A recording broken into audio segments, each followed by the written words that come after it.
Anam, her şey yeri ayrı be anam.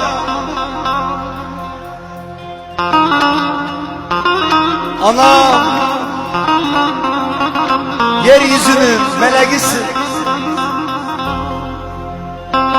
Tek aşkı, tek sevda, gözümün göbeğisin be anam. Anam, kurban olam sana anam. Gül kokulu, cennet yüzlü, melek huylu, canım anam. Bu can sana feda olsun.